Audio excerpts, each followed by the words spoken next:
Aryavrat institute में आपका स्वागत है। एडोब फोटोशॉप में काम करते समय जब आप किसी इमेज पर काम करते हैं और उसके कैनवस साइज को बढ़ाना चाहते हैं, यानी कि जैसा कि आप स्क्रीन पर देख रहे हैं, मेरे पास यहाँ एक वाइड इमेज अवेलेबल है। अब मैं इस इमेज को स्क्वायर इमेज में कन्वर्ट करना चाहता हूँ, यानी कि फोटोशॉप में मैं जिस वर्कस्पेस में काम करता हूँ उसे कैनवस बोलते हैं, और इस कैनवस में काम करना चाहता हूँ और इसके स्पेस को बढ़ाना चाहता हूँ। तो उसके लिए मुझे कैनवस साइज को मैनेज करना होगा।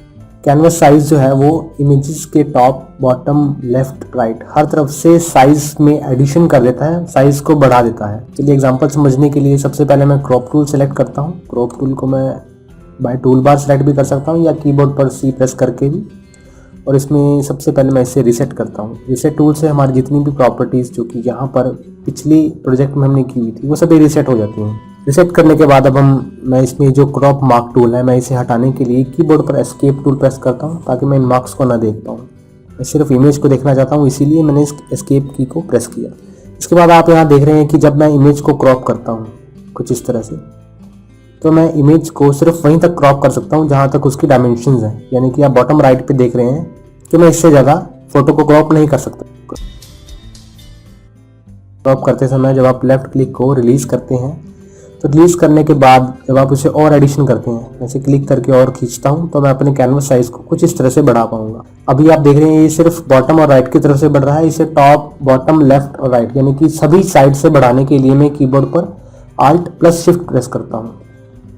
Alt प्रेस करने से मैं एंकर पॉइंट में कुछ इस तरह से चेंज कर पाऊंगा, एंड शिफ्ट प्रेस करने से लेफ्ट क्लिक को रिलीज करने के बाद जब आप इसे और थोड़ा सा नीचे की ओर खींचते हैं तो आप देख सकते हैं कि आपका ये कैनवस इस तरह से बढ़ता जा रहा है। इस कैनवस को आप हर तरफ से बढ़ाना चाहते हैं, यानी कि top, right, bottom, left her तरफ से बढ़ाने के लिए आपको कीबोर्ड पर Alt प्लस शिफ्ट प्रेस करना होगा। Alt प्रेस करने से आप उस इमेज को एंकर पॉइंट यानी कि उसके सेंटर को बनाकर रखते हैं, यानी कि सेंटर से जो इमेज है वो, यानी कि इमेज की जो अलाइनमेंट है वो सेंटर से बिल्कुल भी नहीं बिगड़ती। और जब आप शिफ्ट प्रेस करते हैं तो आप उस इमेज की रेशियो के साथ उसे बढ़ा सकते हैं, यानी कि उस इमेज की रेशियो मेंटेन रहेगी और आप अपनी फोटोशॉप में कैनवस को अपनी इमेज की रेशियो के हिसाब से बढ़ा सकते हैं। मैं अपनी इमेज को इतना रख के मैं इसे रिलीज करता हूँ सभी कीज़ को और चेक मार्क पर क्लिक करता हूँ। चेक मार्क पर क्लिक करते ही आप यहाँ पर ब्लैक बैकग्राउंड देख रहे हैं। मेरे पास ये ब्लैक बैकग्राउंड इसलिए है क्योंकि मेरे पास एक लेयर यहाँ पर दी गई है। मैं इसे मैक्सिमाइज करता हूँ डबल क्लिक करके, एंड बैकग्राउंड लेयर मेरे पास कुछ इस तरह से, मैं इसे रिलीज करता हूँ इस लॉक आइकन को अनलॉक करके। इसके बाद मैं इसमें एक नई लेयर ऐड करता हूँ। इस बैकग्राउंड लेयर को मैं अनलॉक करता हूँ, इसे डबल क्लिक करके एंड देन ओके करता हूँ। अब मैं चाहता हूँ मेरे पास ये ब्लैक बैकग्राउंड की जगह मेरे पास व्हाइट बैकग्राउंड होना चाहिए। इसके लिए हम क्रॉपिंग टूल को भी समझेंगे और एक न्यू लेयर को भी ऐड ऑन करेंगे। सबसे पहले इसमें मैं नई लेयर ऐड ऑन करता हूँ, जिसे मैं लेयर्स पैनल में जाकर न्यू के अंदर, तो इसे अनलॉक करने के बाद अब मैं यहाँ पर एक लेयर ऐड ऑन करता हूँ, जिसे मैं लेयर पैनल में जाकर न्यू फिल लेयर के ऑप्शन में सॉलिड कलर मैं इसे क्लिक करता हूँ। इसमें आप इस लेयर को कोई भी नाम दे सकते हैं, वाइट बैकग्राउंड लेयर। मैं इसे ओके करता हूँ एंड देन आप यहाँ से अपनी लेयर का जो कलर है वो सिलेक्ट कर सकते हैं। ओके करने के बाद मैं इसे इसके नीचे रखता हूँ एंड देन आप चलते हैं क्रॉपिंग की तरफ। मैं जूम करता हूँ, इस इमेज को क्रॉप करता हूँ। जूम इन और जूम आउट करने के लिए आप माउस में स्क्रॉल बार का यूज़ कर सकते हैं। मैं इसे इतना क्रॉप करता हूँ, then tick mark. Check mark करने के बाद अब आप यहाँ पर देख रहे हैं कि आपकी जो लेयर है वो पहले जैसी हो गई है, जैसा हमने इसके लेयर को इंक्रीज किया था उसके जैसे। क्रॉप करने के बाद अब आप ये देख पा रहे हैं कि आपकी इमेज का जो साइज जैसा पहले था वैसा ही दोबारा से हो गया। इसके कैनवस को हम दोबारा से देखेंगे, लेकिन इस बार हम इसके कैनवस को एक्यूरेटली बढ़ाएंगे, यानी कि टॉप, बॉटम, लेफ्ट और राइट हर तरफ से मैं सीक्वेंस वाइज बढ़ाना चाहता हूँ विदाउट ड्रैग एंड ड्रॉप की। इस ऑप्शन को समझने के लिए हमें इमेज में जाना होगा।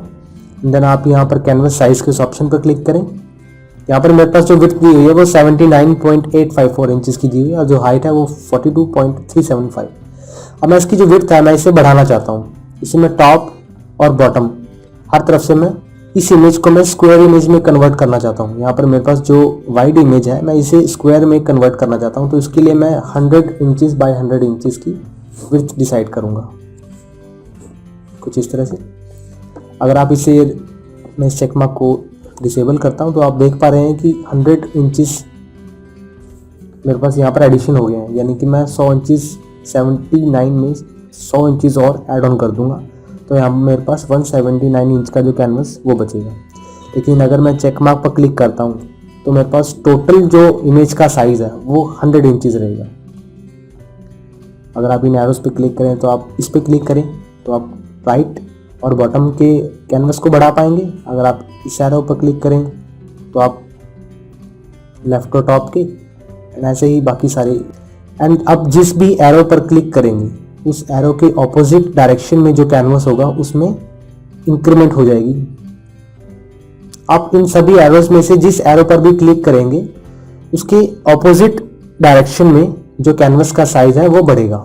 यानी कि अगर मैं इस एरो पर क्लिक करता हूं तो मेरे पास इस साइड का एरिया बढ़ेगा, लेकिन मैं हर तरफ से एरिया को बढ़ाना चाहता हूं, इसीलिए मैं और इस पूरी इमेज की विड्थ को मैं 100 इंचेस रखना चाहता हूं, top right bottom left her तरफ से। तो मेरे पास ये इमेज स्क्वायर में कुछ इस तरह से विजिबल होगी। मैं जूम आउट करता हूँ तो आप ये देख पा रहे हैं, और मेरे पास जो बैकग्राउंड है वो अभी वाइट विजिबल होना शुरू हो गया है। अब मैं इस इमेज की जो डायरेक्शन मैं उसे मैनेज करता हूँ। अपने कीबोर्ड पर Ctrl+T बटन्स को अगर आप प्रेस करेंगे तो आप इमेज के ट्रांसफॉर्मेशन रिलेटेड सेटिंग्स को ओपन कर पाएंगे, जिससे आप अपनी इमेज को फ्री ट्रांसफॉर्म कर पाएंगे। आप उसकी इमेज को फ्री ट्रांसफॉर्म यानी कि आप किसी भी एरिया में किसी भी डायरेक्शन में मूव कर पाएंगे। अगर आप उसके साथ साथ शिफ्ट के साथ साथ Alt की को भी प्रेस करते हैं तो आप हर डायरेक्शन में कुछ इस तरह से डिप कर पाएंगे। मैं अभी शिफ्ट की को रिलीज़ करता हूँ और Alt को दबा रखता हूँ ताकि मैं सेंटर से इमेज को ग्रो कर सकूँ। मैं कुछ इस तरह रखता हूँ एंड देन इसे टिक करता हूँ। मेरी इमेज यहाँ पर बिल्कुल ठीक है। तो आप इस तरह से अपनी इमेज के कैनवस को बढ़ा सकते हैं, top right bottom left her तरफ से। इसके बाद हम इसमें एक छोटे से इफेक्ट के बारे में जानेंगे कि हम किस तरह से इसमें ड्रॉप शैडो का इफेक्ट लगा सकते हैं।